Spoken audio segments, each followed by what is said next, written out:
오직 나만을 위한 하루치의 충만함. 안녕하세요. 힐링을 주는 힐링 책방입니다. 오늘 여러분의 하루는 어땠나요?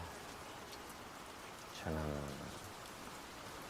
오늘 크리스마스인데 홀로 쓸쓸한 크리스마스를 보냈습니다. 하루 종일 자다 TV 보다 하다가 순간 크리스마스인데 아무것도 안 하는 게 맞나 싶더라고요. 그래서 뮤지컬 영화 위키드를 보고 왔습니다. 전 그 여자 주인공이 솔직히 누군지 모르고 예쁘다, 정말 예쁘다 하면서 봤는데요. 나중에 확인해보니 아리아나 그랜데더라고요. 원래 연기를 했었나 보더라고요. 연기를 너무 잘하고 캐릭터가 너무 매력적이었습니다.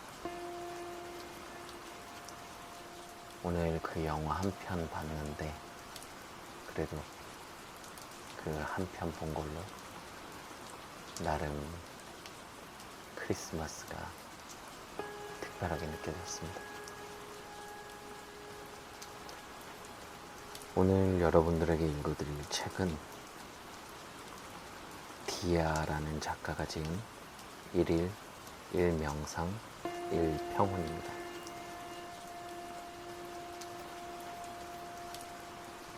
요즘 정신적으로도 육체적으로도 너무 힘드신 분들이 많은 것 같아요. 그런 분들이 평온하길 바라는 마음, 저도 그렇습니다만 그런 마음을 위해서 책을 읽으시는 분들도 많이 있으신 것 같아요. 잠이 오지 않는 것도 어쩌면 어떤 고민들이 꼬리에 꼬리를 물고 마음을 불안하게 하고 그렇기 때문에 잠이 오지 않는 거 아닐까요? 그런데 이 책을 읽으면서 하루 하나의 명상을 하고 하나의 평온을 얻는다면 잠이 잘 오는 여러분들의 하루를 맞으실 수 있을 것 같아서 준비해봤습니다. 읽어보도록 할게요. 이 작가 디아라는 분은 좀 특이하네요. 요가하는 에디터라고 합니다. 20살 때부터 영적인 방황을 많이 했는데 요가 명상으로 마음의 안정을 찾았다고 하네요. 바른 요가 명상은 일상에 발 딛고 잘 지내면서 내적 평화를 누리게 해준다고 합니다.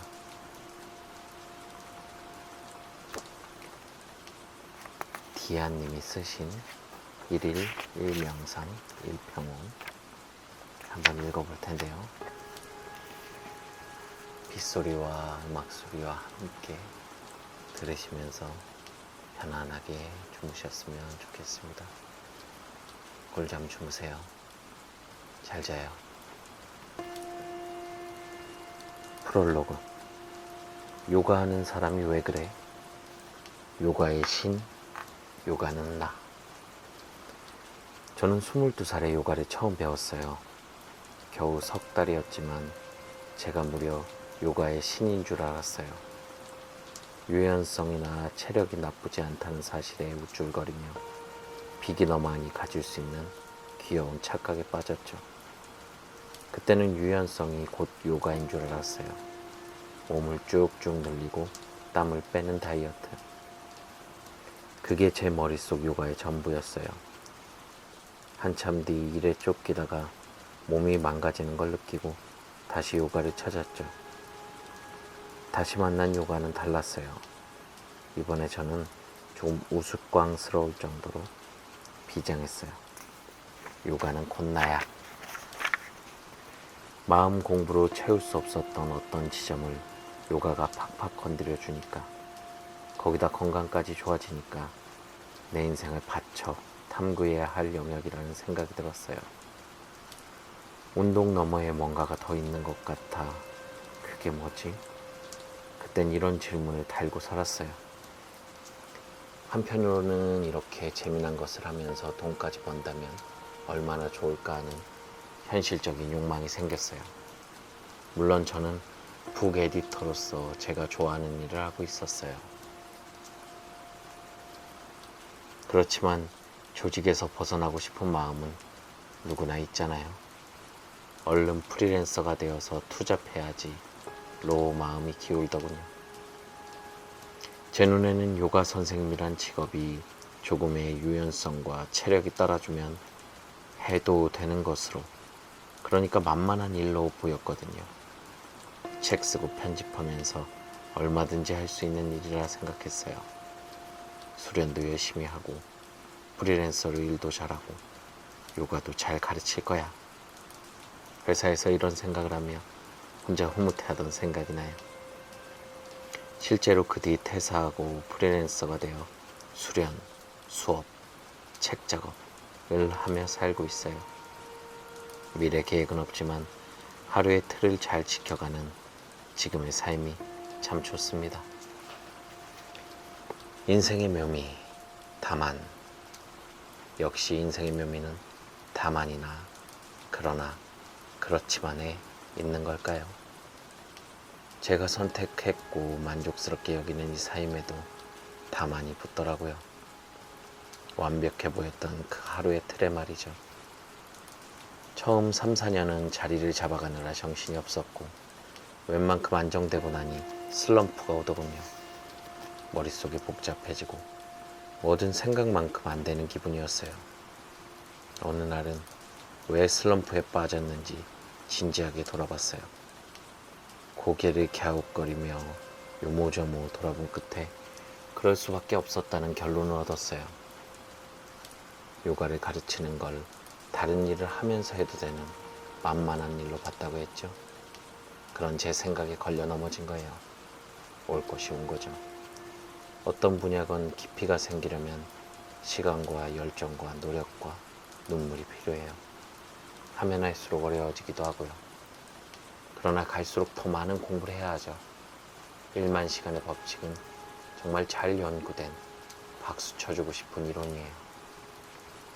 뭔가 제대로 해내려면 정말 1만 시간은 들여야 하는 것 같아요. 이 일을 하면서 저 일도 한다라는 건 이 일도 1만 시간쯤 채워야 하고 저 일도 1만 시간쯤 채워야 한다는 거죠. 그러지 않으면 이 일도 이쯤에서 멈춰 있고 저 일도 저쯤에서 멈춰 있거나 그렇거든요. 처음 몇 년이야 내 삶을 새로이 컨트롤하고 있다. 새 인생을 산다는 기쁨이 커서 그걸 에너지로 쓸 수 있어요. 하지만 얼마 안 가 이쯤에서 멈춰 있고 저쯤에서 멈춰 있는 자신을 발견하면 성에 차지 않아 저절로 화가 나게 되죠. 만만치 않구나.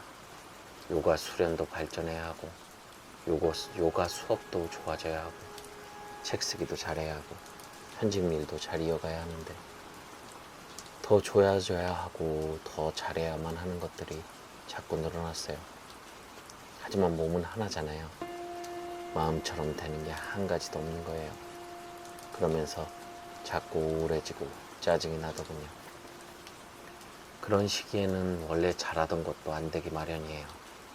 이미 마음이 쫓기고 고요하지 못하니까요. 그러면 뒷걸음질을 치게 되어 있죠.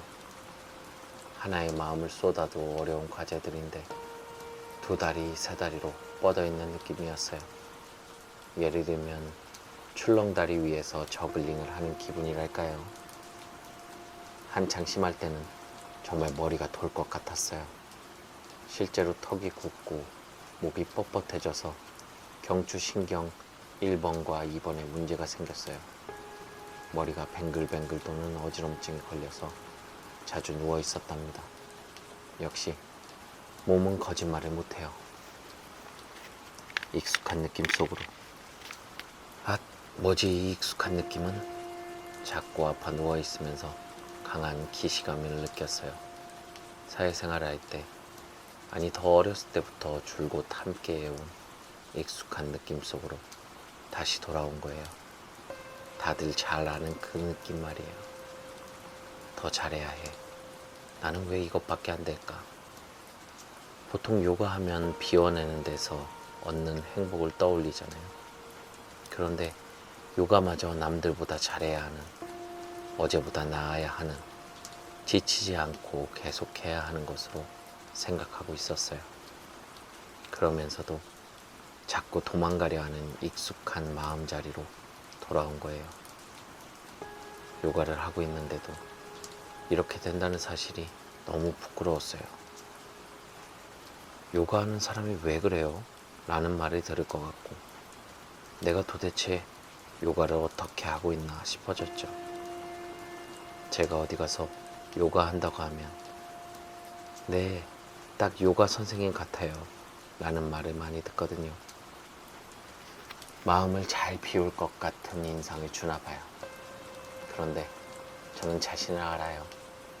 잠깐이라도 마음을 놓치면 더 잘해야 해. 나는 왜 이것밖에 안 될까?를 붙들고 안다라는 사람이란 사실이요. 그런다고 나아지지도 않는데 말이죠. 오히려 그럴수록 반작용으로 더 게을러지죠. 마음이 이렇게 마냥 울퉁불퉁하면 내가 하는 지금 이 행위에서 눈을 떼고 짜증을 내면서 도망갈 궁리를 하기 마련이에요. 일하는 것도 노는 것도 쉬는 것도 아닌 부산하기만 한 상태가 되죠. 별것 하지 않았는데도 그저 마음이 피로하고요. 이런 상태가 되면 다른 사람을 보고 평가하는 데 빠져들어요. 나 자신을 들여다보는 것보다 남을 보는 게 언제나 더 쉽고 달콤하고 재미나잖아요. 유튜브 보기도 그중 하나죠. 명상이 정말 필요한 사람.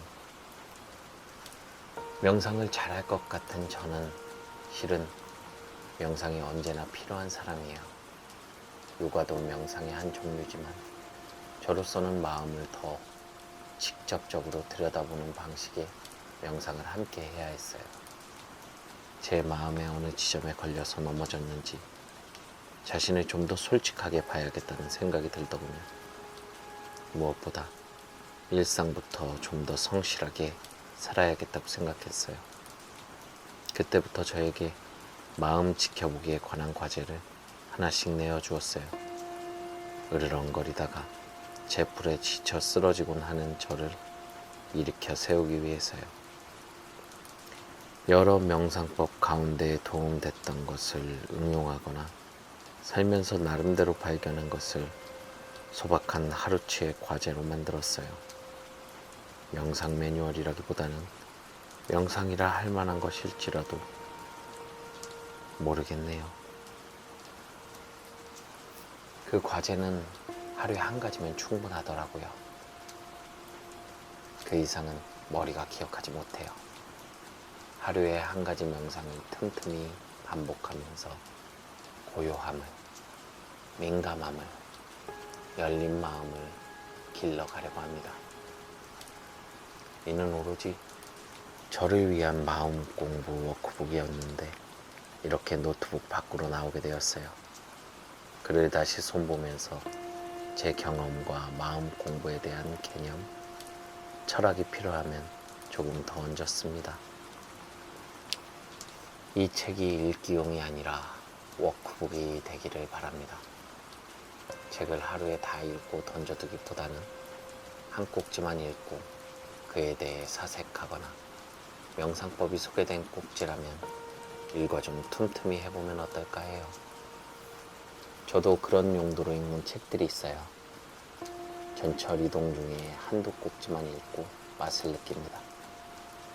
조금씩 하는 독서. 몸으로 들어와 나와 하나가 되는 독서가 참 좋아요. 그리고 스트레스를 없애기 위해 명상을 시작하지만 나중에는 도리어 명상하기 위해서 일한다, 만난다, 공부한다, 밥 먹는다 하는 식으로 생활의 주객이 전도되어 간다면 더없이 좋겠어요. 그 편이 지속 가능한 행복으로 이어지는 길이니까요. 저도 그렇게 되고 싶은 마음에서 일일 일명상을 계속하고 있답니다. 행복으로 가는 이 길에 당신도 함께 할 수 있기를 바랍니다. 2020년 6월 어느 평온한 날에 디아.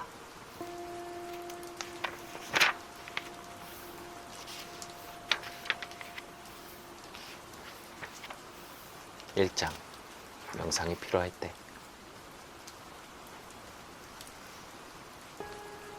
자극이 없을 때 지루함, 불행, 슬픔, 불안, 의기소침으로 빠지는 까닭은 우리가 사회적 동물이거나 육신을 가지고 있어서가 아니라 마음이 고통스럽기 때문이다. 앨런 월리스. 일희일비하며 산다는 것. 에허, 내가 오늘도 일희일비하며 산다. 친구가 전화로 오늘도 이렇게 푸념해요. 사업하는 친구니 별의별 일이 얼마나 많이 있겠어요. 그 친구는 하루하루 일어나는 사건에 휘둘리느라 몇 년째 너무 정신이 없어요. 그렇지만 친구에게 굳이 이렇게 말하지 않아요. 너도 명상해봐. 삶이 정말 달라져. 모든 일에 다 때가 있으니까요. 스스로 찾게 되는 때, 말하자면 마음의 바닥을 찍었다 싶은 생각이 들 때는 누가 권하지 않아도 찾아서 명상을 하고 싶어 해요. 삶이 어렵다는 걸 느끼고 무릎을 꿇을 때, 내 마음 다스리는 게 무엇보다 중요하다는 걸 절감할 때 말이에요. 일희일비는 한 번 기쁘고 한 번 슬프고, 즉 기쁨과 슬픔이 번갈아 일어나며 마음이 흔들린다는 뜻이죠. 너무 당연한 질문을 한번 해볼까요? 기쁘고 슬프고가 반복되면 내가 왜 흔들릴까요? 기쁨은 좋아하고 슬픔은 싫어하잖아요. 좋은 건 붙잡고 싶고 싫은 건 밀어내고 싶죠. 그래서 기쁨은 붙잡으려, 슬픔은 떨쳐내려 애쓰죠. 기쁨에는 집착이 생기고 슬픔은 싫어서 화를 내요. 일어나는 감정을 저 혼자 당겼다 밀었다 하면서 승강이를 하는 거예요. 그런 싸움도 자꾸 하다 보면 지치기 마련이잖아요. 어떨 때는 내 인생인데 내가 아니라 일어나는 감정이 주인공 같기도 하고요. 보통 기분 나쁜 일이 생기면 어떤가요? 뭔가 잘못됐어, 또는 이게 아니야 란 말을 속으로 계속하면서 머리가 쉼없이 돌아가요. 그 사람이 문제고 시스템이 잘못됐고 상황은 나쁘며 이런 생각이 도돌이표처럼 맴돌아요. 마음이 쑥대밭으로 변해 그 괴로움과 한참 씨름해요. 혹시 마음의 진흙탕에서 한동안 뒹굴다가 이런 생각이 든 적 있나요? 도대체 내가 왜 괴로워야 하지? 상황이나 그 사람 문제가 아니라 괴로워한다는 자체가 당연한 게 아니라 도대체 내가 왜 이렇게 감정에 휘둘리나 하고 나에게 초점이 꽂힐 때 말이에요. 그 상황과 그 사람이 아니라 나란 사람은 어째서 이렇게 반응하고 사는지를 위에서 내려다보고 싶은 욕구가 생기는 시점. 이런 시선 전환의 시기에는 크고 작은 변화가 생깁니다. 비로소 쑥대밭이 된 마음을 들여다보면서 괴로움의 싹을 잘라내고 꽃을 심게 될 테니까요. 쑥대밭이 된 마음. 명상은 자기 마음을 잘 돌보는 일이에요. 상황, 사람, 사건에 일희일비하지 않고 언제나 환한 마음으로 지내기로 마음 먹고 실천하는 일이죠. 그것은 작은 텃밭을 돌보는 것과 같아요. 아무리 작은 텃밭도 가만히 놔두면 쑥대밭에 제멋대로가 되잖아요. 예전에 화분 몇 개에다 배추씨를 심은 적이 있어요. 저는 시장에 가면 파는 토실한 배추가 화분에서 그냥 키워주는 줄 알았답니다. 얼마 후에 잎들이 나와서 몹시 기뻤어요. 그런데 얼마 후에 다시 보니까 몇 개 나온 배춧잎을 벌레가 갉아먹어서 성한 게 하나도 없는 거예요. 당연히 알도 차지 않았죠. 아침마다 나무젓가락으로 배추벌레를 잡아서 흙마당에 던지는 일을 했어요. 늘 6마리 이상을 잡아야 했죠. 도대체 배추벌레가 어디서 날아오나? 알이 어디에 있나? 농사 비슷한 것도 해본 적 없는 저로서는 그저 난감했어요. 배추벌레와의 전쟁을 선포하고 얼마 안가 허망하게도 한 포기를 잃고 말았답니다. 배춧잎이 모기장처럼 구멍이 뚫린 채로 마냥 시들어 있었어요. 당시 배추 농사가 완전히 실패할 무렵에는 글쓰기의 방향도 잃고 수련도 자꾸 빠지고 수업 하나를 관두게 되고 공부도 흥미를 잃으면서 모든 게 뒤죽박죽이었어요. 이 뒤죽박죽 출발점은 머릿속에 엉킨 글감이었는데 살림에서도 곧바로 나타나더군요. 정리 안 된 옷가지나 시든 화분들만 아니라 심지어 밀린 세금고지서, 답장 못한 이메일과 메시지, 말라 비틀어진 행주까지 모든 게 방치되었어요. 구멍이 숭숭 뚫려 말라 죽은 잎사귀 화분처럼 제 작업실엔 온갖 책과 자료가 책꽂이 밖으로 나와 바닥에 나뒹굴고 있었어요. 소화되지 않은 자료와 스터디 과제들은 그것들대로 먼지가 쌓여갔죠. 원래 요기들은 청결을 중요한 덕목으로 여겨요. 몸과 마음을 늘 깨끗하게 정돈하려는 의미죠. 제가 보니 수련에 열심인 요기들은 원래가 깔끔해요. 이런 면에서 저는 본투비 요기는 아니라고 생각해요. 원래도 정리정돈을 잘 못하는 데다가 골몰해야 하는 과제가 하나 생기면 일상이 쑥대밭이 되고 말아요. 몸과 마음이 연결되어 있는 것처럼 일상과 내면은 연결되어 있어요. 내면과 마음은 눈에 보이지 않으니 갈피를 잡기 어렵잖아요. 더욱 깊고 세밀하게 다루어야 하죠. 일단은 눈에 보이는 것부터 만지고 맛볼 수 있는 것부터 다듬어가면 한결 쉬워요. 그래서 요가는 몸을 돌보면서 마음을 돌봅니다. 같은 원리로 일상의 작은 행위들을 돌보면 내면을 돌볼 수 있어요. 이것은 중요한 명상 수행 중 하나랍니다. 특히 저 같은 사람에게 무척 필요한 수행이죠. 행주, 좌와, 어묵, 동정은 일생이 곧 수행이라는 뜻입니다. 옛 선사들은 걷고, 머물고, 앉고, 눕고, 말하고, 말하지 않고, 움직이고, 움직이지 않는 그 모든 순간에 깨어있으라고 했어요. 명상이 산사에 앉아서 눈을 감고 있거나 조용한 시공간에서 혼자 하는 것이 아니란 이야기예요. 오히려 삶의 지극히 작은 행위들을 명상으로 바꾸어가라는 격려로 들립니다. 만약 그럴 수 있다면 쑥대밭이 된 마음이 좀 더 가지런해지겠지요. 일상이 명상이 되기 위하여 저는 성격이 급해요. 게다가 살림이나 늘 해야 하는 소소한 일에서는 시간을 줄여야 한다는 강박이 있어요. 그래서 요리를 하면서 청소하고 빨래를 돌리는 등 시간의 빈틈을 없애려고 노력해요. 어떤 때는 오로지 빈틈을 줄이는 데만 신경 쓰고 있다는 생각이 들기도 해요. 이런 사람들의 특징은 마무리가 약하다는 거예요. 잘 관찰해보면 설거지 정돈이 끝나기 전에 세탁기 버튼에 마음이 가 있어요. 이걸 끝내고 세탁기 쪽에도 가도 되는데 머릿속으로 이미 세탁물을 꺼내고 있는 거예요. 또 세탁기에서 빨래를 다 꺼내기 전에 전자레인지에 마음이 갑니다. 저걸 눌러 국을 데워야 한다고 생각하죠. 괜히 마음이 급해 동동거리는 거예요. 명상책이라면서 왜 배추벌레, 빨래, 설거지 같은 얘기만 계속하느냐 하는 사람도 있을지 모르겠네요. 명상이 좀 더 고상한 것이면 좋을 텐데 말이죠.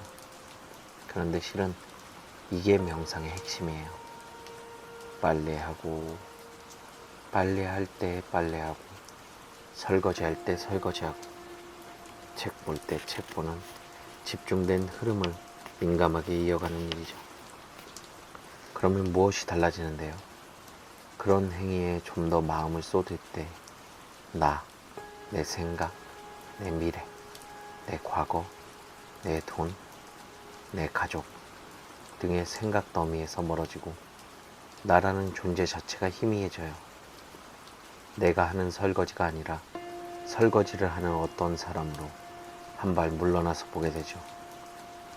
다른 잡념 없이 그 일을 해나갈 수 있다면 그 자체로 굉장히 귀한 명상 시간이 될 수 있어요. 보통 사회생활 속에서는 끊임없이 나에 대한 생각 때문에 머리가 복잡해요. 나니까 이 정도 한다. 나답게 처리하고 있다. 누가 나 좀 인정해주지 않나? 나는 평가받고 싶어. 쟤보다 내가 낫지. 나 어때? 내 생각엔 언어 중추에서 나에 대한 중계 방송을 계속 이어가거든요.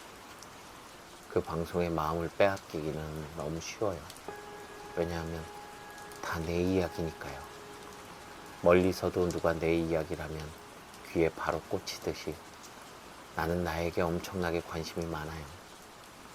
내 머릿속에서 내가 만드는 나의 이야기인데도 마치 남이 하는 내 이야기인 것처럼 신선하게 놀라면서 귀를 기울이죠. 그 중계방송을 백색 소음인들 여기고 지금 하는 일을 해나갈 때 놀라운 알아차림이 일어나요. 지금 하는 일이 양치질이라면 칫솔에 치약을 묻힌 뒤 치약 뚜껑을 잘 닫고, 지금 하는 일이 옷 입기라면 소매 밖으로 팔이 빠져나올 때의 감각을 잘 느껴보세요. 고작 그런 것이라는 생각 드나요? 하지만 그처럼 지금의 마음을 기울일 때 마음이 고요를 찾아가고 진리의 한 자락을 발견하게 됩니다. 진리의 한 자락, 무상함과 불확실성. 붓다는 깨달은 자란 뜻이에요. 무엇을 깨달았다는 뜻일까요?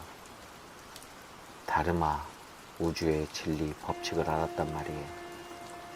붓다는 명상으로 다르마를 발견했고 그것을 평생 제자들에게 가르쳤어요. 남방 불교는 아직 그 전통대로 수행을 하고 있죠. 다르마는 무엇일까요? 명상을 시작하고 가장 먼저 발견할 수 있는 다르마의 성질은 두 가지예요. 무상함과 불확실성이죠. 먼저 무상함에 대해 이야기해 볼게요. 무상함이라. 봄날은 가고 사랑은 변해요. 아이는 자라고 곁을 떠나죠. 만나고 헤어지고 우리는 나이가 들어가요. 변하지 않는 게 없어요. 지금 이 순간도 계속 변하고 있죠. 하지만 지금 당신 눈에 딱 변하는 게 보이나요? 의자는 의자고 산은 산이고 나는 나잖아요. 뭐가 변해요? 그냥 딱 고정된 것만 같죠? 어제의 나와 오늘의 나는 다르지만 똑같다고 느끼잖아요. 그래요. 그래서 대단한 진리는 말은 쉬워도 그 뜻은 충분히 이해하기는 어려워요. 붓다는 제자들에게 지금 이 순간에도 계속 변하고 있다는 사실 자체를 철저히 깊이 알게 했어요. 감각, 생각, 감정 모두 나타났다가 사라진다는 것을 말이에요. 그건 여기에 있지 않아요. 이미 지나갔어요. 그런데 나는 그 생각, 감정을 붙들고 괴로워하죠. 마음이 아주 고요해지면 그 생각, 감각, 감정이 여기 없구나, 지나갔구나 하는 걸 알 수 있어요. 그러면 가슴을 찌르는 듯한 통증이나 뒷골이 당기는 듯한 느낌 따위도 사라져요. 그 역시 망상 속에서 내가 만든 스트레스일 때가 많거든요. 붓다는 무상하다는 사실을 받아들이지 못할 때, 그게 계속 여기 있다 또는 있어야 한다 생각할 때 괴로움이 일어난다는 걸 알아냈어요. 좋았던 기억, 젊음, 돈, 감각적인 행복은 붙들고 싶죠. 반대로 비난이나 무관심, 실수, 외로움은 한껏 밀어내려고 합니다. 좋은 건 변하지 말라고 하고 싫은 건 빨리 가버리라고 화를 내죠. 흔히 인생을 강물에 비유하잖아요. 지금 보는 한강은 어제의 한강이 아니죠. 몇 초 전에 본 하나의 물방울도 이미 지나가고 없어요. 이렇게 한강의 물방울이라면 통찰하기 쉽지만 그것이 내 돈, 내 연인, 내 직장, 내 칭찬이라면 어떨까요? 그건 완전히 다른 문제가 됩니다. 계속 내 것이어야 하니까요. 내 것, 새 이야기를 하시나요? 아주 깊은 산에 필발이라는 약초나무가 있었어요. 이 나무 위에 새 한 마리가 살고 있었죠. 그 새의 지저귀는 소리가 내 것, 내 것이어서 내 것새라는 이름이 되었어요. 그런데 열매가 익는 계절이 되자 사람들이 몰려왔어요. 필발나무의 열매를 약으로 썼기 때문이에요. 사람들이 앞다투어 열매를 따가자 내 것새는 비명을 지르며 소리쳤어요. 내 것이다, 내 것이다, 가져가지 마라. 내 것을 따가면 나는 싫다. 내 것새가 쉴 새 없이 지저귀었지만 사람들은 그 소리 뜻을 알아듣지 못한 채 부지런히 열매를 땄어요. 내 것새는 열매가 없어질까봐 걱정이 되어 쉬지 않고 소리 질렀고 결국 죽고 말았어요. 내 것이 언제까지나 내 것이면 얼마나 좋을까요? 아마 그러면 모든 게 만족스럽고 행복하겠지요. 미래를 불안해할 필요도 없고요. 그러나 그것이 언제부터 내 것이었나요? 나는 누구의 것인가요? 지금은 지금이죠. 지금을 받아들일 때 진짜 행복이 온다고 붓다는 얘기예요. 진짜 행복이란 우리가 행복하세요 라거나 행복해 라고 문자로 적는 그 행복은 아니에요. 흔들리지 않는, 조건에 따라서 변화하지 않는 훨씬 지속 가능한 행복이에요.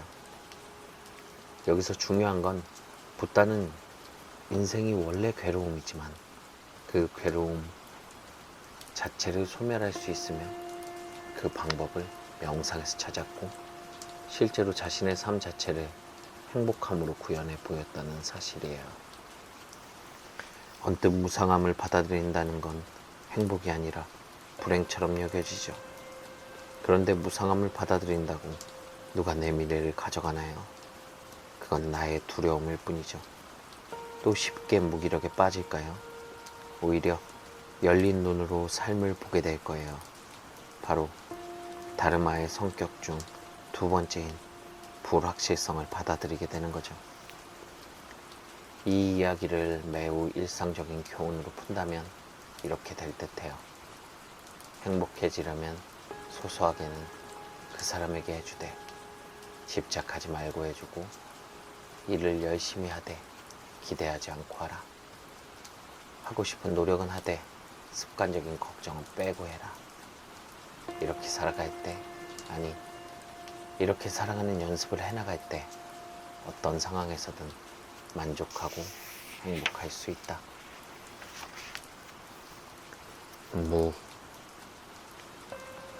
영화 감독 중에 오즈 야스지로를 좋아해요. 그의 영화야말로 선의 미학을 보여준다고 생각해요. 봄, 여름, 가을, 겨울에 관한 영화를 시리즈로 만들었다는 데서 선과 사계, 자연의 연결성도 보이고요. 오즈 야스지로는 새로운 시선을 창조한 감독이에요. 그의 영화는 헐리우드 영화의 스토리, 내러티브, 플롯에서 확연히 벗어나 있어요. 마치 관객 여러분, 이건 영화예요. 여러분은 영화를 보고 있어요. 라고 얘기하듯 스크린과 거리를 두며 보게 해요. 짜릿하고 극적인 스토리 없이 작고 평범한 일상들로 잔잔하게 스크린을 채우죠. 이를 보고 있으면 삶은 의미 없이 흘러가며 우리는 그 안에서 찰나의 아름다움을 느끼며 사는 존재일 뿐이라는 생각이 들어요. 동시대 할리우드 영화가 다른 시공간으로 뛰어든 주인공의 흥미진진한 이야기 속으로 우리를 푹 빠뜨리는 것과는 완전히 반대죠. 그런데 그의 영화를 보고 나면 영화가 끝난 다음에야 진짜 영화가 시작되는 것 같은 기분이 들어요. 왜냐면 극장을 나서는 순간부터 일상 자체가 영화처럼 보이기 때문이죠. 사는 게 영화였어. 그가 만든 영화들의 주제는 비슷해요. 사라져가는 것들에 대한 연민, 삶의 무게, 늙음. 어찌 보면 모두 시간의 흐름에 대한 이야기죠. 늦봄도 그래요. 할아버지를 걱정하며 결혼하지 않으려는 외동딸 이야기인데요. 아버지가 딸을 설득해 선을 보게 하고 결혼 날짜를 잡아요. 홀로 남을 아버지를 걱정하며 딸은 끝끝내 울음을 터뜨립니다. 아버지는 우는 딸에게 말해요. 행복은 기다리는 게 아니라 만들어가는 거야. 새로운 인생의 시작이지. 아빠와는 상관없어. 아버지는 딸에게 이렇게 찡하고 쿨하게 이야기를 하고는 자기 속마음을 친구와 대화하며 슬쩍 비춰요. 아무래도 딸은 허전해. 안 가면 걱정되고 막상 가면 섭섭해.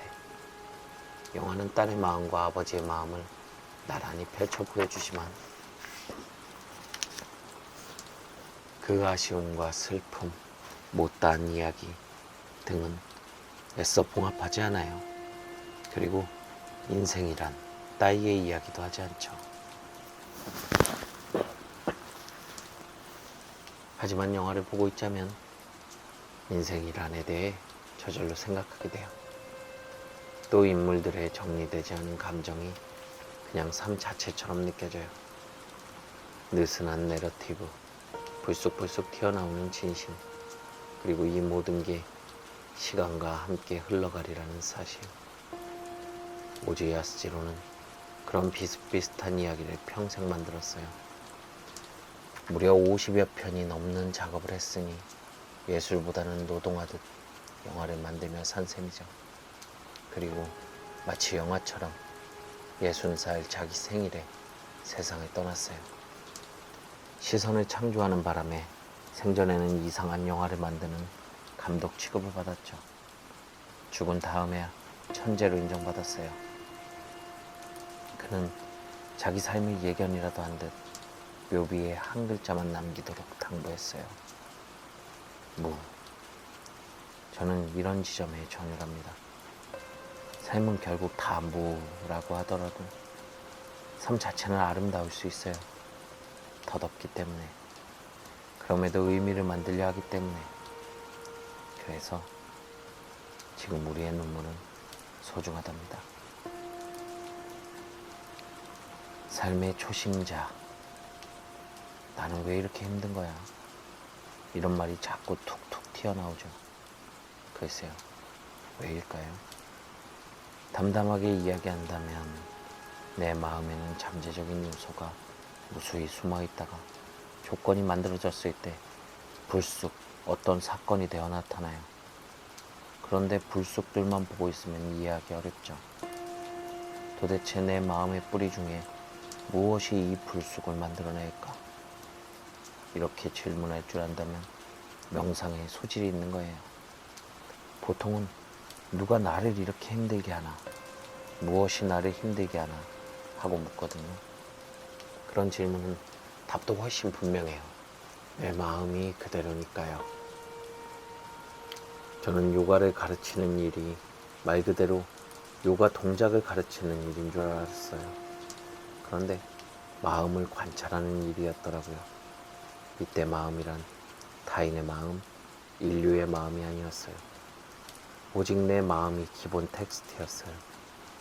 보충 교재는 내 마음이고 말이에요. 좀 아쉬운 부분이죠. 우아하게 타인의 마음 같은 것이면 좋았을 것을. 어쩌면 내 마음 관찰하기를 줄곧 피해왔는지 모르겠어요. 마음에 대해서 궁금하긴 했지만 진짜 내 마음을 철저하게 들여다봤던가 좀 부끄러웠습니다.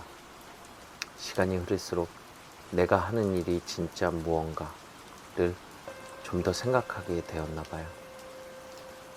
나를 잘 관찰할 수 있을 때 비로소 타인에게 도움이 될 수 있을 거예요.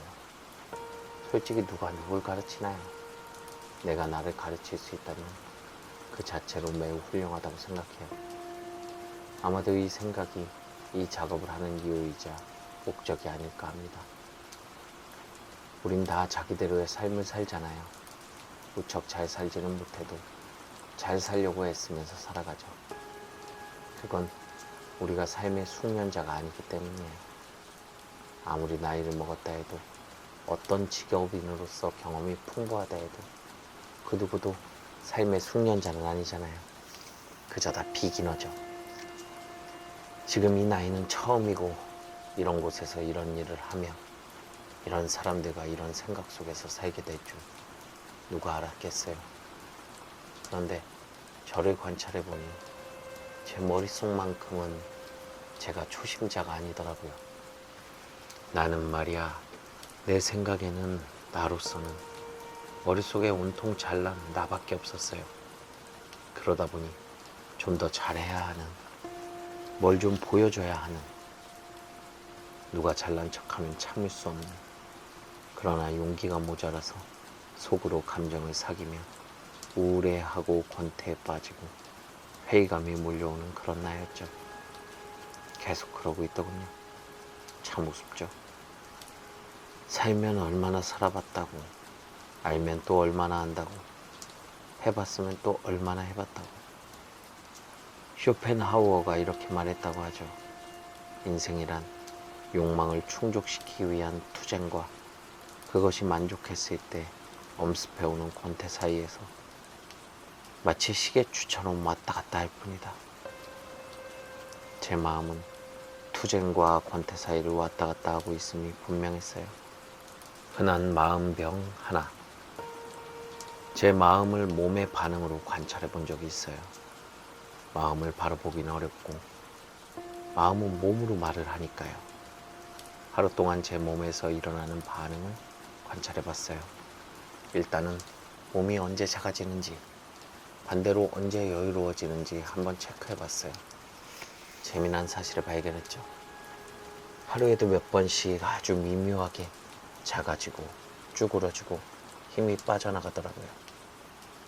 좋은 차를 모는 사람만 봐도, 옆에 동료보다 칭찬을 받지 못해도, 멋진 옷을 입고 지나가는 사람만 봐도, 미녀를 봐도 순간적으로 아주 작게나마 몸이 움츠러들어요.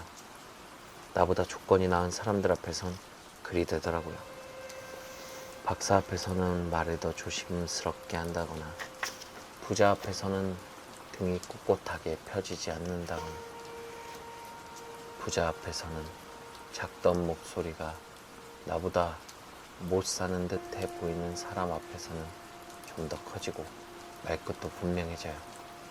몸의 자세부터 달라지더라고요. 살짝 여유로워진다고 할까요? 이는 비교라는 프레임이 계속 가동되고 있다는 의미겠죠. 이 비교의식이 열등감과 우월감을 낳잖아요. 아니면 너나 나나 뭐가 달라 라는 생각을 낳죠. 즉, 사람 사이의 관계를 나도 모르게 이기고 지고 비기는 싸움으로 보는 거예요. 하루에도 몇 번씩 열등감과 우월감 사이를 왔다 갔다 하더라고요. 몸의 느낌으로 말하면 이래요. 우월감을 느끼면 몸이 여유롭게 느껴지고 마음이 놓인다. 열등감을 느끼면 몸이 졸아들고 불안하거나 불편해진다. 비슷한 사람들끼리 있거나 제가 더 낫다고 느끼는 곳에서는 편안합니다. 그러나 똑똑하고 잘났고 잘 나가는 사람 옆에 있을 때는 주눅들 필요가 없다고 생각하면서도 몸이 먼저 반응해요. 감정은 사고보다 훨씬 직접적이어서 그대로 몸과 마음의 틈을 비집고 나오기 때문이니까요.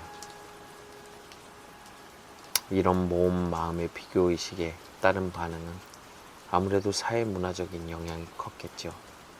서열을 철저하게 매기는 우리 문화에서는 누구나 어느 정도의 정서적 폭력 속에서 자라니까요.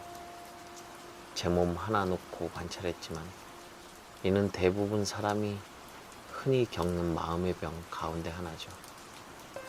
앞에서 제가 요가도 잘해야 하고 일도 잘해야 하고 글도 잘 써야 하는데 라고 생각하며 마음이 너무 무거워지고 잘 안 돼서 우울하고 상처받았다고 했잖아요. 그것은 제 마음이 잠깐 길을 잃으면 익숙한 그 비교의식 속으로 빠져든다는 말이에요. 나는 무엇이든 잘하는 사람, 열심히 하는 사람이라는 생각이 비교의식에서 나온 거죠. 그런데도 저는 그게 자존감인 줄로 알았어요. 나를 받아들일 때 비로소. 자존감이란 뭘까요? 자존감의 원리를 처음으로 대중에게 알리고 유명한 심리학자 너세니얼 브랜드는 자존감의 본질이 자기 정신에 대한 신뢰와 행복을 누릴 만한 사람이라는 생각이라고 했어요. 내 정신 건강을 신뢰하고 나는 행복을 누릴 만한 사람이라고 생각한다면 자존감이 높은 사람이죠. 서구의 심리학자들은 자존감을 어떻게 높일지 고민해요. 그런데 요가 이론에서는 자존감이라는 프레임 자체에 크게 동의하지 않아요.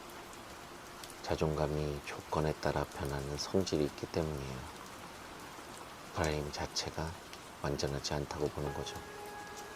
저도 눈에 보이는 뭔가가 나아질 때 자존감이 올라가더군요. 스스로도 행복을 느낄 만하다, 정신이 또렷하다 하는 기분이 따라오고요. 반면 옆에 사람이 너무 잘하거나 나만 뒤처진다고 생각이 될 때, 슬럼프가 찾아올 때는 자존감이 작동하지 않았고 저절로 낮아진 자존감을 높이지도 못했어요. 요가 이론에서는 무조건적인 받아들임이 중요하다고 가르치거든요. 오로지 지금의 나를 깨어서 보고 그대로 받아들이라고 말이에요. 어떻게 보면 사람의 의지를 꺾어 놓는 건 아닌가 싶었는데 그게 아니었어요. 다른 치유 프로그램과 명상의 차이가 무엇인지 아세요? 명상은 변화 중심이 아닌 수용 중심 치료를 한다는 데 있어요. 저는 이게 사람이라는 존재를 훨씬 더 잘 이해하는 데서 나온 태도라고 생각해요. 만약에 자신이 화를 너무 많이 낸다고 생각하면 보통 화를 안 내려면 어떻게 해야 하지? 라는 질문에서 출발해 방법을 찾아요.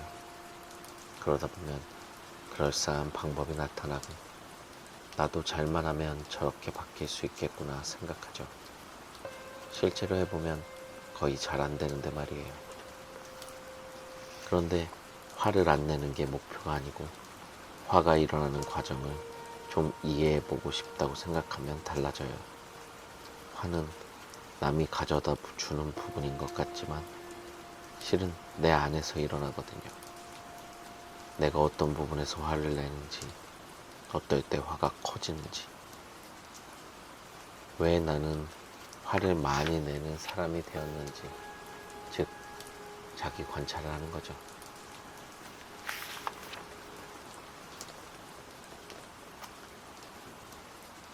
내가 어떤 부분에서 화를 내는지, 어떨 때 화가 더 커지는지, 왜 나는 화를 많이 내는 사람이 되었는지, 즉 자기 관찰을 하는 거죠.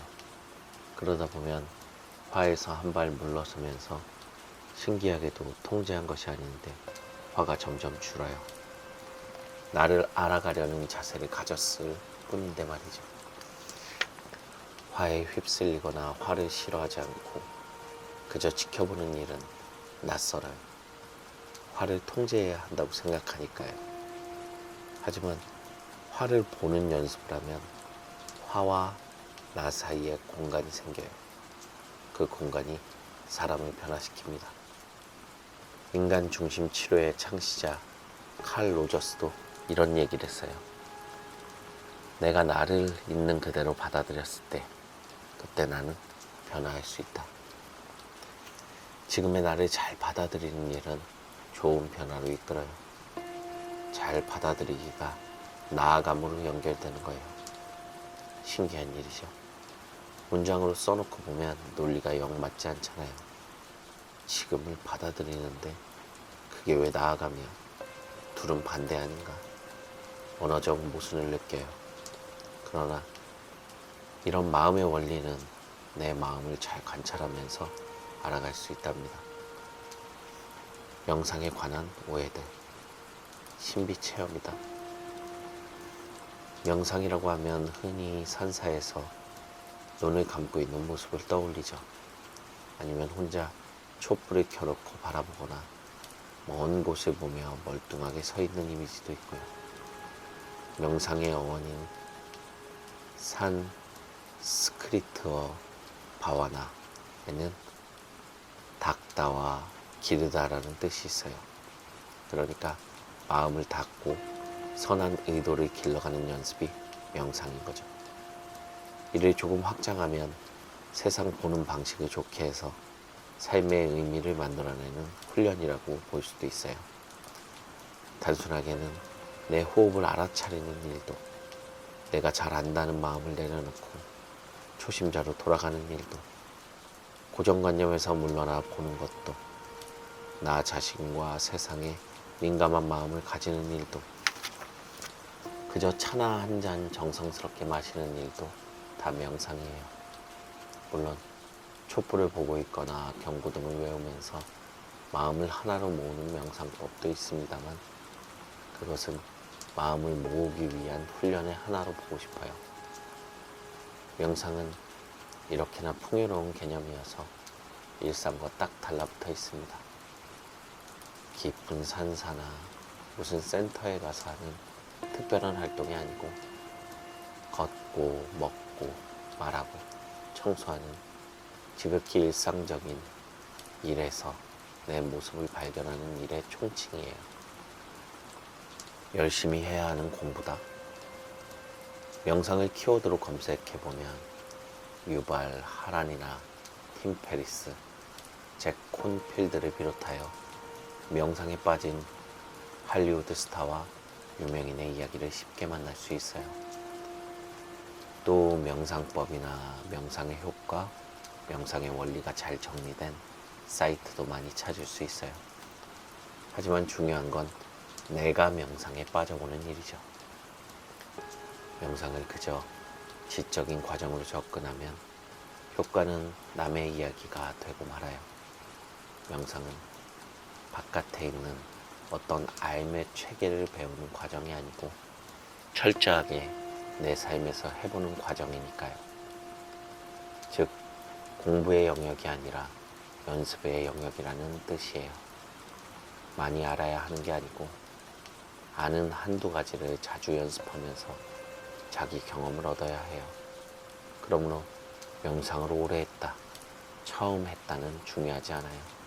또 명상 이론을 잘 안다, 잘 모른다도 별로 의미가 없어요.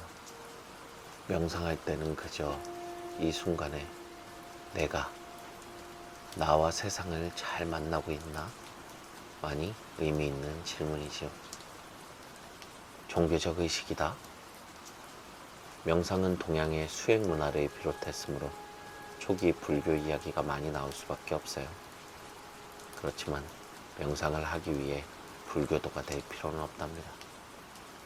오랜 전통의 수행 문화를 현대에 맞춰 마음 다스림 프로그램으로서 내 삶에 적용해 본다는 의미로 받아들이면 좋겠어요. 저는 종교가 없습니다. 하지만 붓다의 삶, 예수의 삶, 소크라테스의 삶, 장자의 삶, 그리고 그들의 말과 제자들이 연구해 놓은 자료에는 무척 관심이 많아요.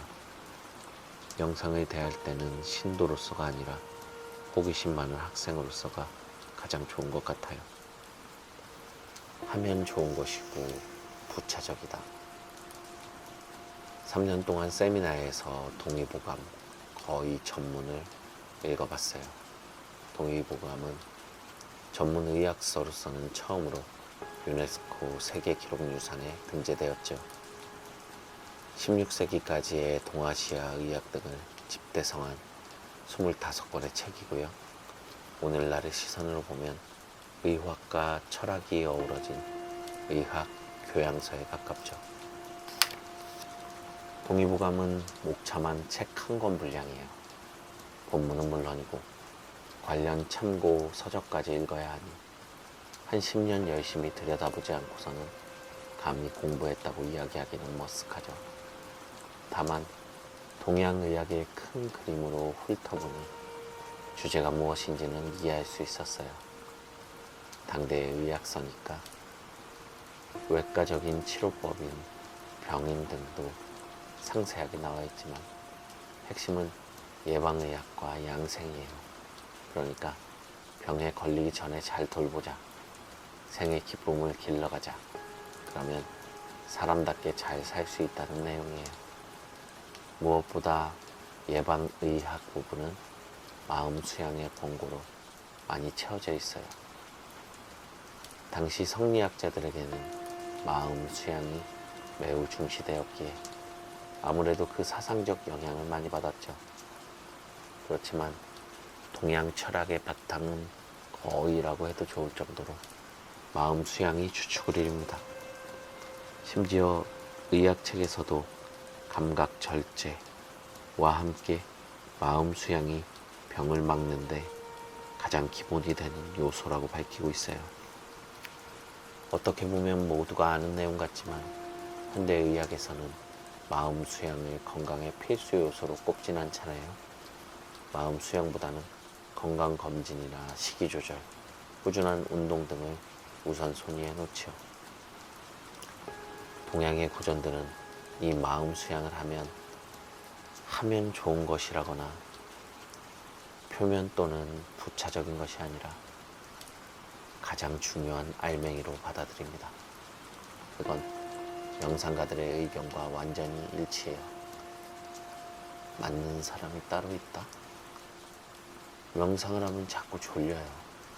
이 생각 저 생각 잡고 나서 머릿속이 더 복잡해져요. 집중이 안 되는데 전 왜 이런 거예요? 도대체 뭘 했는지 모르겠어요. 대부분 사람은 명상이 왜 필요한지 안 다음에 명상을 조금 배워서 해보고는 이렇게 말해요. 나는 왜 이렇게 생각이 많고 집중하지 못할까 하면서 명상이 체질에 맞지 않는다고 생각해요. 그런데 마음이 날뛰는 건 지극히 정상적인 일이에요. 좀 더 거르지 않고 이야기하면 아직은 마음의 때가 많아서입니다. 그때는 잘 불려서 벗겨낼 수 있으니 너무 걱정하지 마세요. 또 일하거나 공부할 때의 생각 프레임을 그대로 가져와서 남들보다 잘해야 한다거나 남들보다 못한다, 어제보다 못한다 라는 식의 비교의식에 휩싸이기도 쉬워요. 드러나는 성과를 보려고 마음이 급해지고요. 그런데 사회생활을 할 때의 생각은 프레임 자체를 바꾸려고 명상한다는 사실을 잊지 말아야 해요. 명상은 이기고 지고 비기는 걸 가려내 짜릿해지는 게임이 아니라 이기고 지고 비기는 게임에 치우친 나를 보면서 웃을 수 있는 연습이니까요.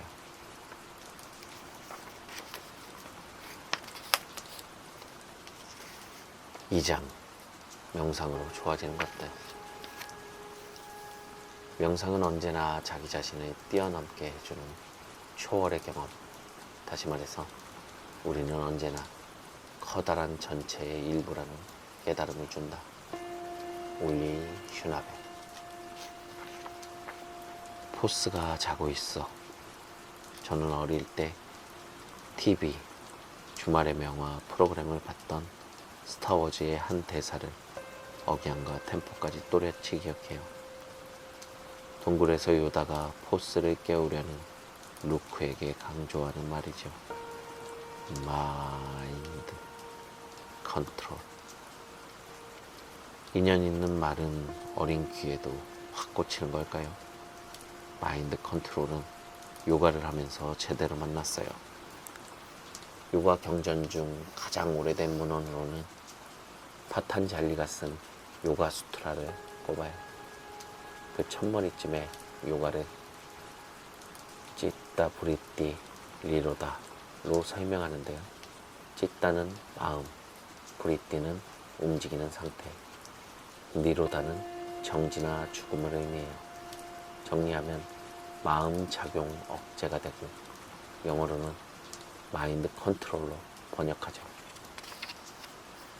요가를 하는 이유가 마음이 나대지 않게 하기 위해서란 얘기예요.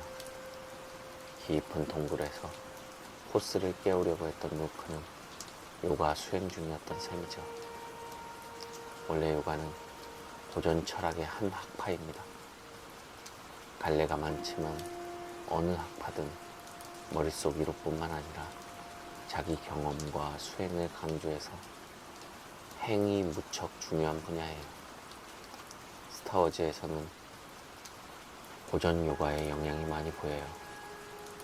요다의 어감이 요기와 비슷하고 잠든 포스라는 은유도 그렇죠.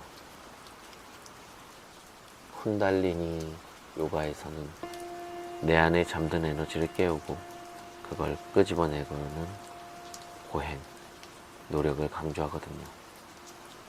그리고 실제로 요기들은 요다와 루크처럼 동굴에서 수양을 많이 했고요.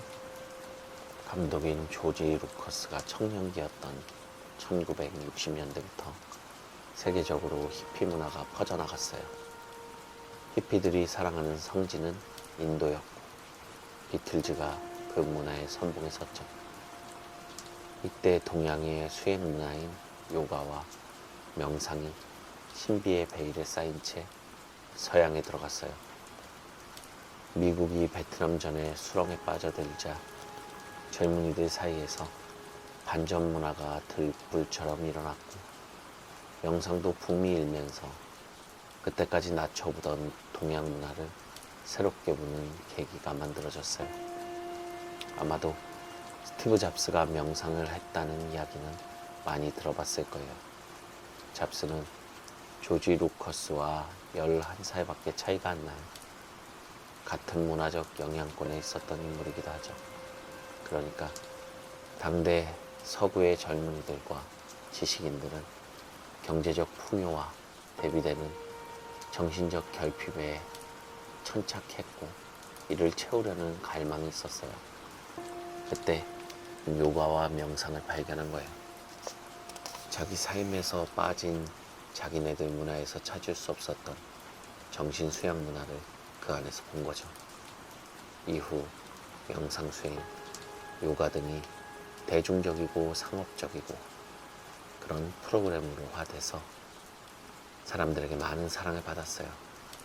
원래 동양의 수행 문화는 깨달음을 얻고 자기 실현을 하기 위한 것이었는데 서구로 넘어가면서 개인의 행복과 스트레스 감소에 도움이 되는 방향으로 특화돼서 발전해요.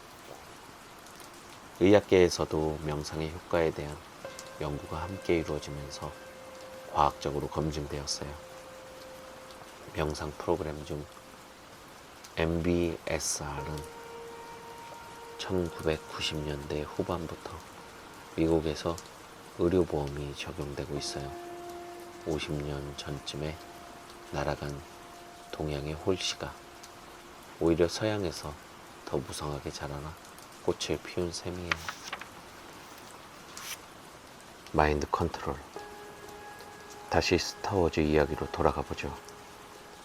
감독인 조지 루커스가 신화학자 조지프 캠벨을 좋아했다는 이야기를 듣고 20살 여름방학 때 도서관에서 전집을 쌓아놓고 봤어요. 방학 때 이 책들을 다 독파하리라고 마음먹었죠. 그런데 기대와 달리 캠벨의 책은 너무나 어렵고 지루했어요.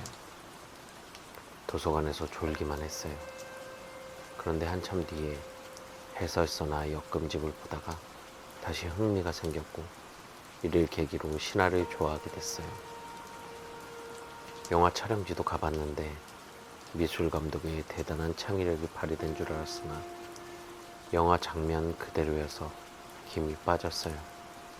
그곳은 원래가 지구 같지 않은 신비로운 자연 환경이더라고요.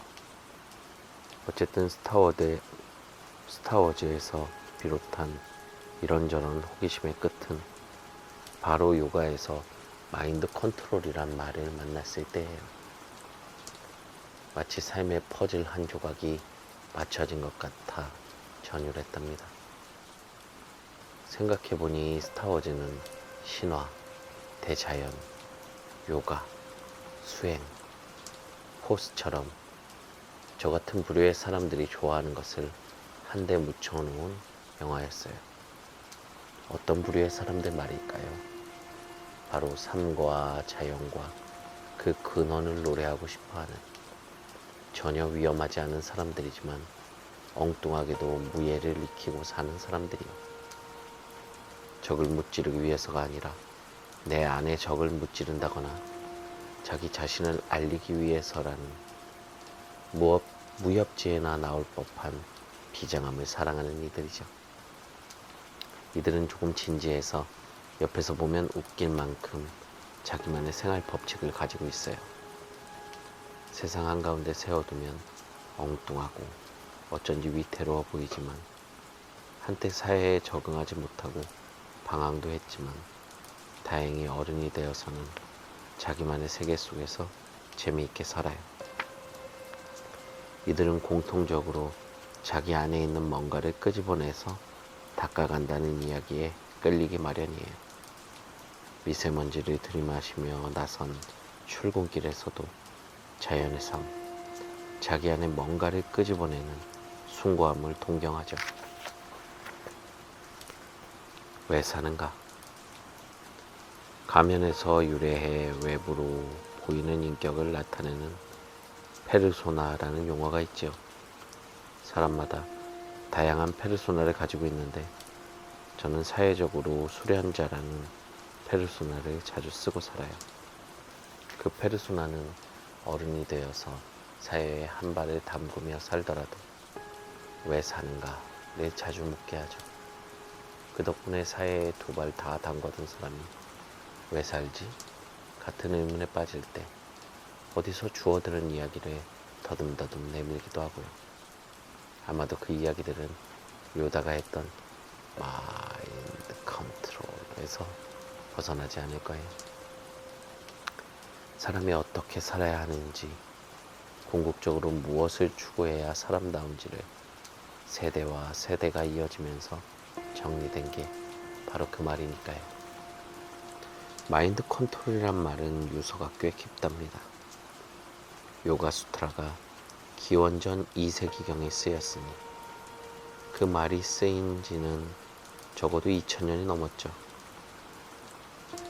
그리고 그 말이 어떤 메시지로 압축되기까지는 또 긴 인류의 깨달음이 있었죠. 인류는 전쟁과 광기, 인간으로서는 도저히 상상조차 할 수 없는 일들이 자행된 악의 시대와 욕망이 들끓던 천하태평 시대도 거쳐왔잖아요. 회의감과 절망감에 빠진 사람들이 도대체 인간은 왜 사나? 어떻게 살아야 하나? 하며 얼마나 많이 자조적으로 물었겠어요. 이에 당대의 훌륭한 수행자들이 집단지성으로 압축한 말이 마인드 컨트롤이라고 봐요. 마인드 컨트롤은 인류의 고뇌에 맞서서 가장 단단하게 압축된 금강석 같은 한마디라고 저는 생각합니다. 그런 만큼 마인드 컨트롤한 말은 무게감이나 깊이를 가늠하기 어려워요. 인류사를 볼 때 이 분야에서 좋은 성적을 거둔 사람이 몇 안 되잖아요. 우리는 그들을 성자라고 부르죠. 그러니까 한 인간이 세상에 태어나서 자기 마음을 컨트롤하며 아름답게 사는 일은 대단히 어렵다는 거예요. 끽다거. 나름대로 힐링 업계에 있는 저도 마인드 컨트롤이 잘 되는 사람은 아니에요. 마인드 컨트롤이 정말 어렵다는 걸 직업적으로 알아가는 사람일 뿐이죠. 역설적으로 제가 가장 잘 가르칠 수 있는 주제는 이것입니다. 어떻게 하면 몸이 빨리 망가지는가? 어떻게 하면 마음이 늘 괴로운가? 절대로 어떻게 하면 몸이 유연해지고 강해지는가나 어떻게 하면 마음이 언제나 평정하고 활기찬가가 아니죠. 그저 명함에 적혀있는 타이틀처럼 수련자라는 제 페르소나는 저 자신을 설명하긴 하지만 잘 대변해주진 못해요. 제 마음은 솔직히 자주 이렇습니다. 남을 의식하지 말아야지 하는 순간 이미 의식하고 있음을 알고 휘청대요. 불타는 의지는 1시간 후면 이미 꺾여 있어요. 오늘도 어제처럼 일희일비하죠. 옷 하나 고르고 나면 기분이 좋다가 결제하고 돈이 빠져나가면 우울해하는 존재예요. 구매 단추를 누른 것도 나인데 앞에서 웃고 뒤에서 우는 이 일의 결과, 저 일이 생겼다는 인과관계를 이해하기보다는 그저 코앞에 일어나는 일에 반응합니다. 마인드 컨트롤을 잘할 것 같은 직업군의 사람치고는 꽤 엉성하지요. 다만 요즘에는 수련자라는 페르소나를 생각하며 소박한 결론 하나를 지었어요. 마인드 컨트롤에 관한 무척 인간적인 그림이죠. 모든 답은 내 안에 있고 모든 문제는 내가 만든다. 그 인과관계를 뒤늦게 차나 한 잔 마시면서 돌아본다. 마음이 너무 시끄럽습니다. 이복에 차나 한 잔 마시게. 차나 한 잔 마시게는 조주 선사의 유명한 화도죠. 이를 끽다거라고 해요. 조주 선사는 누가 뭘 물어봐도 이복에 차나 한 잔 마시고 가게 라고 했어요. 또 차선일치라고 차와 선은 같다는 말도 있잖아요. 지금의 저로서는 이런 말들을 조금 단순하게 이해합니다. 내 마음 하나 어쩌지 못하지만 그 상태를 반조할 수 있어 좋다고 말이죠. 요가 수련을 하고 명상 수행처도 기웃거려보고 온갖 책을 뒤적여보고 비싼 테라피도 다 받아봤지만 마음이 고요해지는가 싶다가도 어김없이 다시 출렁대요. 그렇지만 이제는 출렁대는 자체를 미워하지 않고 지금의 모습을 받아들이려 해요.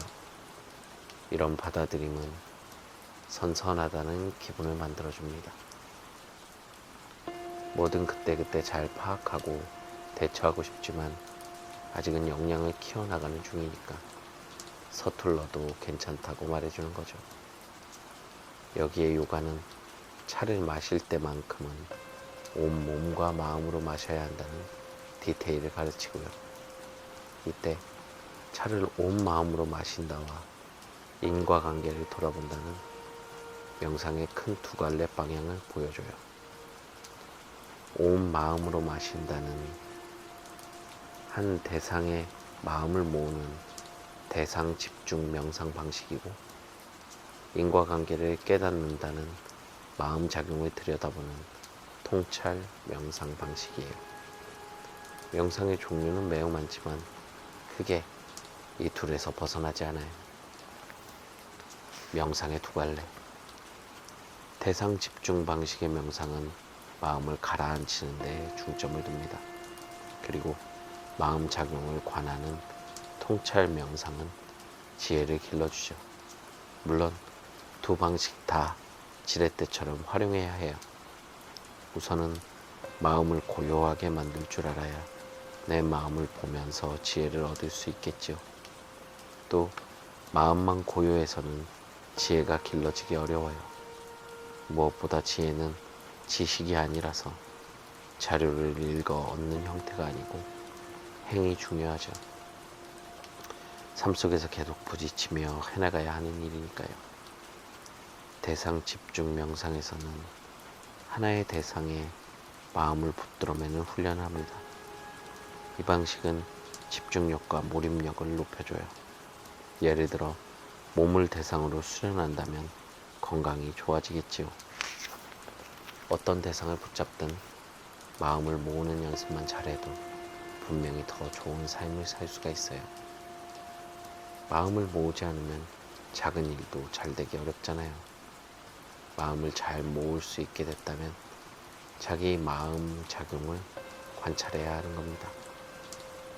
이 책에서는 이 두 방식의 명상이 순서를 따로 두지 않고 섞여 있어요. 책의 짜임은 몸, 호흡 관찰을 비롯해서 감정, 생각, 의도 알아차리기, 가장 중요한 일상 행위를 잘 해나가는 실습들로 되어 있어요. 하지만 어디까지나 이건 임의로 정한 순서일 뿐이에요. 차례로 해본 다음에는 쉽고 편안한 것부터 자주 해보는 식으로 접근하기 바랍니다. 이론을 안다고 달라질까? 저는 뭘 시작하면 이론이나 방법을 파헤치는데 시간을 많이 써요. 해보기보다 알아보기를 좋아한다는 뜻이죠. 그런데 차갑게 물어볼 필요가 있어요. 목적이 둘 중 무엇인가 하고 말이죠. 진짜 알고 싶은가? 알아보고 싶은가? 진짜 아는 게 목적이라면 해보기에 열중해야 해요. 이론이나 체계적인 방법은 오히려 내 마음이 아닌 바깥 대상에 대한 집착일 때가 많아요. 그저 지적 허기인 거죠. 솔직히 내 마음이라는 모호한 텍스트보다는 뭔가 과학적이고 학문적으로 검증된 이론이나 권위자들의 말에 기대고 싶잖아요. 그 편이 뭔가 공부하고 있다는 기분을 주기도 하고 접근하기도 더 수월하니까요. 그러나 그걸 다 안다고 삶이 달라질까요? 장단컨대 이론이나 체계를 배우면 또 다른 이론이나 체계를 배우고 싶을 거예요. 해보기를 계속 미루는 저 같은 사람에게 안다고 삶이 달라질까? 라는 질문이 매우 유용해요. 자기를 잘 관찰해야 한다고 생각하거나 자기를 잘 관찰하자고 말하는 일이 실제로 자기를 관찰하는 일은 아닙니다. 그렇죠? 둘은 엄연히 달라요. 정말로 자기 관찰을 하려면 이론이 아니라 자기를 관찰해야 합니다. 명상으로 좋아지는 것들, 힘든 과제가 쉬워진다. 요가인들은 파이팅을 권하는 사회에서 이완을 외치고 살아요. 한쪽에서는 힘내자고 시끄러운데 이들은 저 반대편에서 힘 빼자고 이야기하죠. 이들은 이완의 전문가여서 이완하면 뭐가 좋은지, 어떻게 이완하는지 알고 있어요. 단순히 사회가 너무 복잡하고 갑갑해서 난 싫어, 대충 살 테야 라는 뜻으로 이완을 말하는 것이 아니에요. 무엇보다 이완이 가져다주는 좋은 효과를 자주 체험해요. 힘주면서 달려가야 잘할 수 있다고 믿었던 고정관념이 부서진 경험도 많죠. 흔하게 초보자일수록 뭐든 잔뜩 긴장해서 몸이 뻣뻣하게 굳어있잖아요. 그러면 잘 해내기 어렵죠. 숙련자는 힘든 일도 정말 쉽게 하는 것처럼 보이는데 이는 힘을 잘 뺄 줄 알기 때문이에요. 그들은 작업에 몰입하면서도 이완이 되어 있어요. 지금 내가 이것을 하고 있어. 나는 무척 중요한 일을 하고 있는 중이야. 하고 몸, 마음을 굳게 하는 방식으로 의식을 끌고 가지 않아요.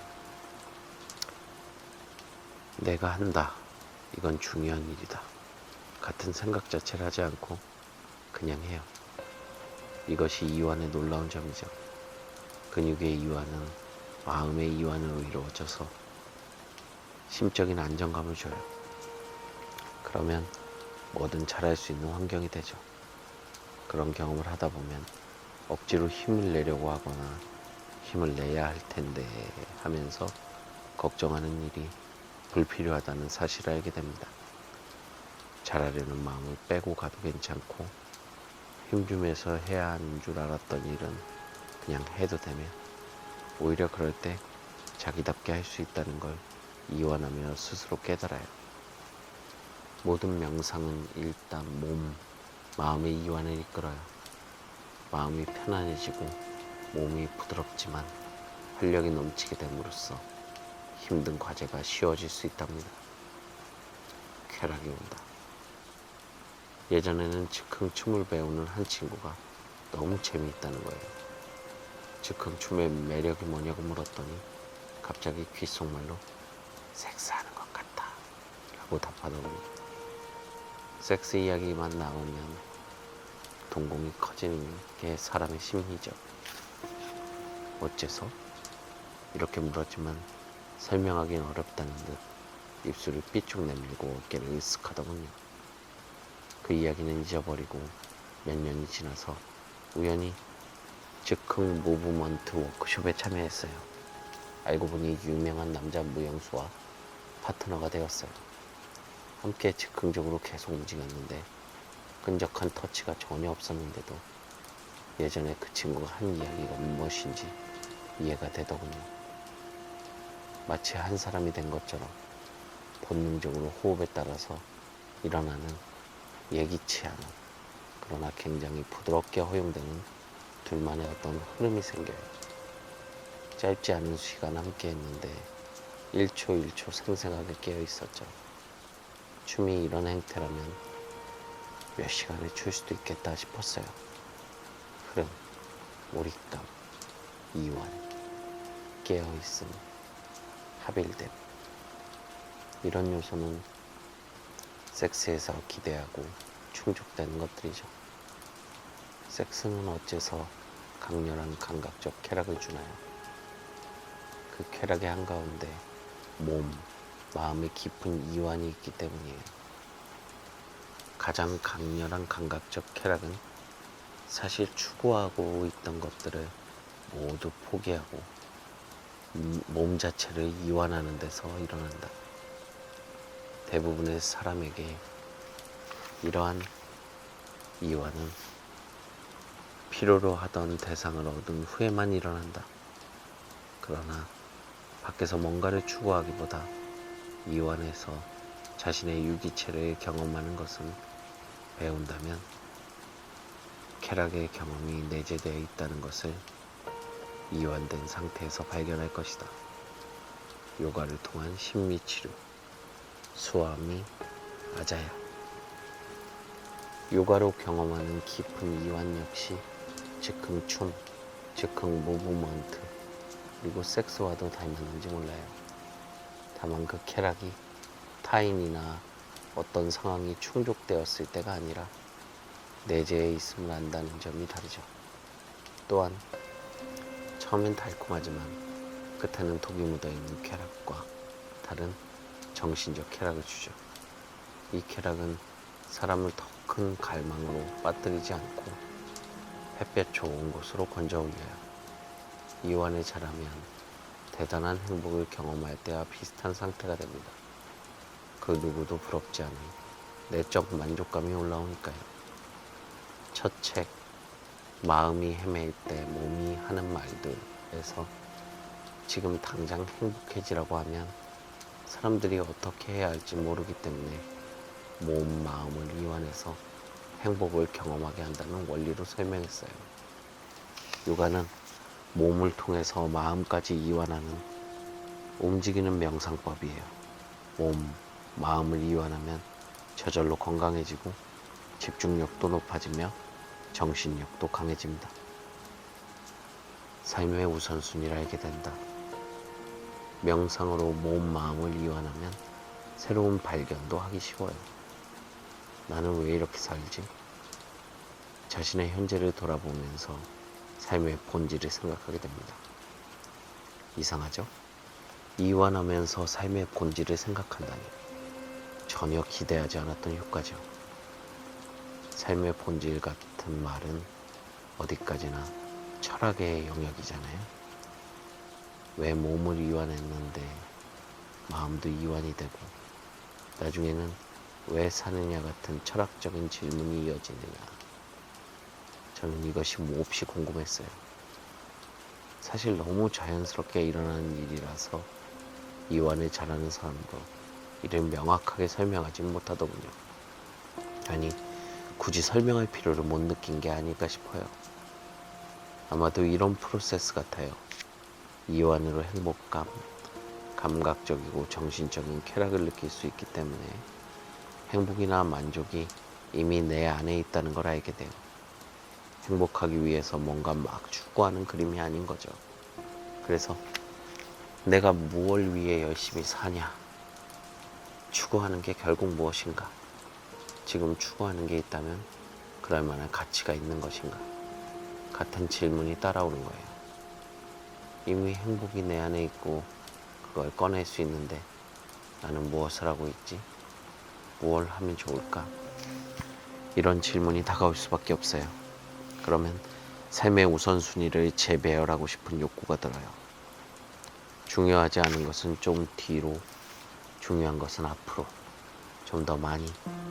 아니, 삶의 우선순위라고 하면 굉장히 단위가 크니까. 작게는 오늘 하루의 우선순위를 재배열하게 돼요. 누굴 만날 것인가? 무엇을 먹을 것인가? 어디를 갈 것인가? 무엇을 배울 것인가? 무엇을 하고 놀 것인가 등.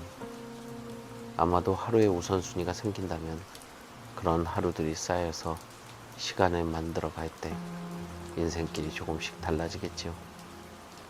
만나는 사람, 이벤트, 공부, 생활 방식 등이 그 삶 속으로 끼어들어서 여러 색깔을 만들어낼 거고요.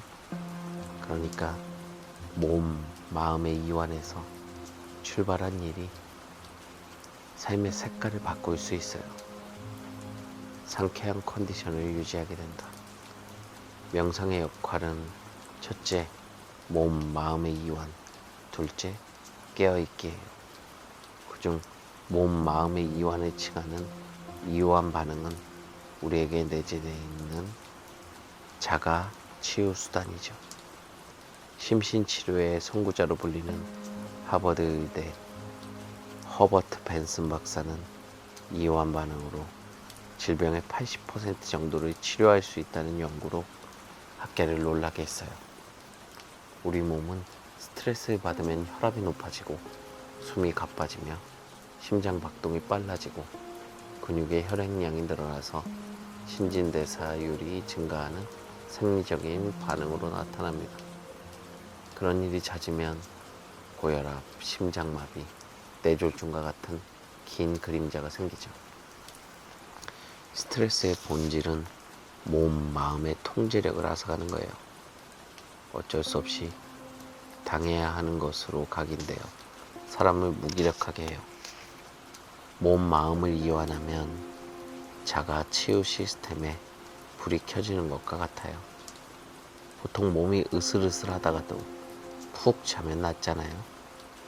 잠이 최고의 이완 반응을 끌어내기 때문이에요. 우린 밤마다 천연 치료제를 복용하는 셈이죠.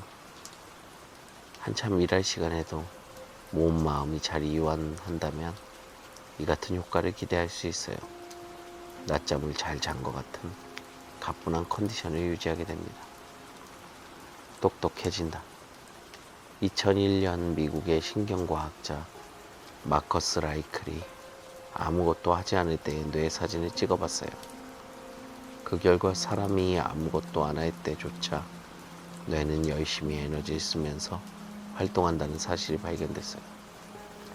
바로 뇌의 특정 부분인 디폴트 모드 네트워크가 활성화되어 있었죠. 3장, 명상할 때 필요한 것들. 패러다임의 변화가 일어나기 위해서는 현재의 패러다임에 오류가 있음을 아는 것으로는 충분하지 않다. 토머스 콘. 나 자신으로부터 도망가기. 호암 미로에 나 자신으로부터 도망가기라는 드로잉이 있어요. 오래진 기억이라 제목이 정확한지는 모르겠네요. 몇 가닥의 선으로만 된 미니멀한 작품인데 친구와 미술관에서 보면서 동시에 오 하면서 감탄사를 연발했지요. 그때는 둘 다 20대 초반이었고 자기 길을 찾아가야 한다는 압박감과 불안감을 난 몰래 끌어안고 있었어요. 그 그림은 유명하지 않아서 지금 되살리려면 기억을 더듬어야 해요. 화면 가득 한 사람이 어딘가로 달리는 듯한데 꿀렁대는 선의 느낌만은 생생합니다. 그 사람은 울상을 하고 도망치고 있어요. 우리의 자아상처럼 말이에요. 나 자신을 찾는다. 이런 이야기 많이 합니다. 그건 나를 잃어버렸다는 거잖아요. 나는 어디에 있죠? 나는 누구예요? 언제나 가장 알기 어려운 주제는 나 자신이에요. 눈을 감고 내 얼굴을 한번 떠올려 보세요. 내 얼굴인데 뚜렷하게 그려지지 않아요. 살면서. 아니 오늘 하루만 해도 거울을 얼마나 많이 봤는데 말이에요. 참 이상하죠. 반대로 다른 누군가의 한 사람 얼굴을 떠올려 보세요. 그 사람은 나보다 선명하게 보여요. 왜일까요? 나에게는 집착과 애증이 덕지덕지 붙어있기 때문에 제대로 못 보는 거예요. 그러니 나를 살면서도 나를 잘 모르는 거죠. 어쩌면 모른다는 사실조차 모를 수도 있어요. 일단은 나 자신을 바로 보기는 어렵기 때문에 제쳐두고 멀리서 타인의 삶을 한번 볼까요? 여기에 35살 정도 되는 타인이 있다고 쳐요. 그 사람의 삶을 나이별로 5, 6단계로 나눠보죠. 학창시절은 이럴 거예요. 아이는 시험을 걱정하느라 놀면서도 잘 놀지 못해요. 또 공부할 땐 놀이터가 생각나서 괴로워하죠. 그 아이가 어찌어찌 학교를 거쳐서 나름대로 분투하며 청년이 됩니다. 그 뒤는 어떤가요? 이제 그 청년은 취직만 하면 뭐라도 할 텐데 라고 생각해요. 우울하게 지냅니다. 그런데 막상 취직을 하면 이 회사만 나가면 뭐라도 할 텐데 를 고민하죠. 청년은 마음의 번뇌가 심해서 선방에 찾아가요. 그런데 선방에 들어서면서부터 바깥 세상이 떠올라요. 거기서 애써 번뇌를 지우고 회사로 돌아옵니다. 그런데 그 순간부터는 선방의 고요함을 그리워해요. 또다시 종일 일만 하는 게 아니라면 뭐라도 할 수 있을 텐데 라고 생각하다가 프리랜서가 돼요. 그러면 놀랍게도 일이 들어와야 뭐라도 할 텐데를 의품며 딴짓을 합니다. 결혼하기 전에는 나는 결혼이 왜 이렇게 어렵나 심각하게 고민하다가 막상 결혼을 하면 결혼이 꼭 필요했을까를 생각합니다. 잠시 뒤에는 싱글로 있었다면 뭐라도 했을 텐데 하며 착잡해하죠. 뭘 발견하셨나요? 자기 인생인데 늘 초점이 맞지 않아요. 이런 상황은 이후의 삶에서도 계속되지요. 나 자신으로부터 계속 도망다니는 거예요. 마술사가 쓰는 트릭 같아요. 마음의 주의를 다른 데 돌려 지금 삶에서 무슨 일이 일어나는지를 계속 보지 못하게 하는 거예요. 그래서 여기 있으면서도 계속 다른 곳을 쳐다보느라 중요한 것을 못 봐요. 이것은 인류의 삶에서 놀라운 비밀 중 하나랍니다. 명상은 나를 만나는 일이죠. 나에게서 도망가지 않고 화내지 않고 어떻게 나를 만날 수 있을까요? 명상할 때 필요한 것에 대해 생각해 봅시다. 도구, 지켜봄. 요가 수업 중에 선생님이 일상적으로 하는 멘트가 있어요. 그냥 지나칠 만한 아주 사소한 말이죠. 땡땡을 보세요. 요가 동작을 할 때 코끝, 손끝처럼 시선을 어두에 두라고 지시합니다. 이를 드리시티라고 해요. 드리시티에 관한 지시어는 너무 단순하고 일상적이어서 그 의미를 따로 생각하지 않아요. 그런데 너무너무 중요해요. 원래 진짜 중요한 것들은 잘 보이는 곳에 아무렇게나 있잖아요. 길가에 꽃이나 나무들, 아이들처럼 말이죠.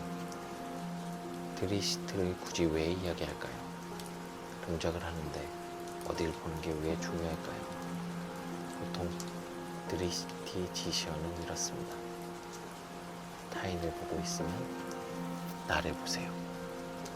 거울로 자기 모습을 보고 있으면 안을 보세요. 멍하게 두리번거리면 한 곳을 보세요. 몸이 둔해서 느낌을 못 찾아 아리송한 표정을 지으면 마음으로 보세요. 뚫어져라 보고 있으면 부드럽게 보세요. 하나씩 살펴볼까요? 타인을 보고 있으면 나를 보세요. 잘하는 사람을 보면 자극이 되지만 또 남들보다 잘 되면 기분이 좋지만 비교 기준 자체를 밖에 두지 말라는 거예요. 잠깐 한눈 팔면 사람 심리가 이기고 지는 게임으로 빠지기 때문에 그럴 시간에 너 자신에게 집중하라는 거예요. 거울로 자기 모습을 보고 있으면 안을 보세요. 나 자신의 모습을 보면서 동기부여를 잘하고 있는데 왜 그러나 싶겠지만 자칫 겉모습에만 마음을 뺏길 수도 있거든요. 카페에서 친구와 마주 앉아서 이야기를 할 때 내가 마주한 쪽에 거울이 있으면 함께 나누는 이야기나 친구에게 집중이 덜 돼요. 건너편 거울에 비치는 내 모습과 표정에 자꾸 눈길이 가니까요. 내 겉모습에 마음이 머물면 그저 바뀌어가는 라인이나 붙어가는 근육에 취하기 쉬워요. 그것도 과정이고 즐거운 일이지만 기왕이면 몸을 움직이면서 마음까지 다듬어가는 게 더 좋겠죠. 우리 마음은 안보다는 바깥에 머물기를 더 좋아하니까요. 멍하게 두리번거리면 한 곳을 보세요. 이건 분산된 마음을 모아보라는 거예요. 근육 운동만 하지 말고 어딘가 마음을 두는 연습을 하라는 거죠. 그래야 마음이 그나마 거기 조금이라도 머물 수 있어요.